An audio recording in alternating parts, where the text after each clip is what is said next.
cause an explosion and possessing ammonium nitrate for the purposes of terrorism. Britain's second largest home loan provider, Abbey, says it'll now lend couples up to 5 times their salary. It'll only apply to better off couples, and Abbey is not the first. Other smaller lenders have already relaxed their rules on incomes and loan sizes, but it comes as figures this week suggest house prices are rising strongly. I'm joined now by our economics editor, Evan Davis. And Evan, just a few years ago, 5 times your salary would have been seen as reckless. Why has such a major lender abandoned this policy?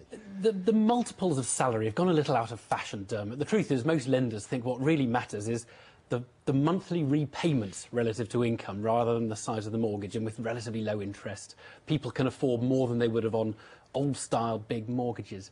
But I think it's particularly important for people to remember that just because someone will lend you 5 or 500 times your salary doesn't mean that it's necessarily a good idea to borrow it. People need to ask themselves what their circumstances are like, how secure their income is. And I think with this dizzying talk of high house prices and high multiples, a lot of people might be inclined to stretch themselves massively, thinking that nothing matters because if anything goes wrong, they can sell the house at a big profit.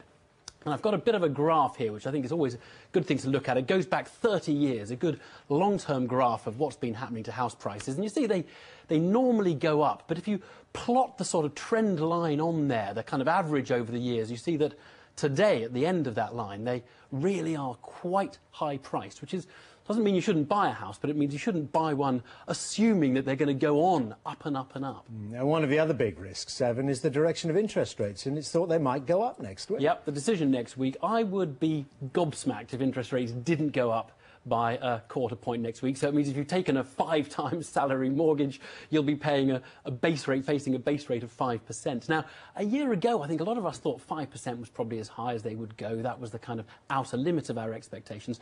I was at a city breakfast this week where the words 6% were uttered. It's not what people were expecting, but the fact that they were even uttered shows that the mood, if you like, about interest rates has drifted up quite a bit. OK, Evan, thank you very much. The Pakistan fast bowler Shoaib Akhtar has been banned from playing international and domestic cricket for 2 years. Akhtar, who's 31, was punished by the Pakistan Cricket Board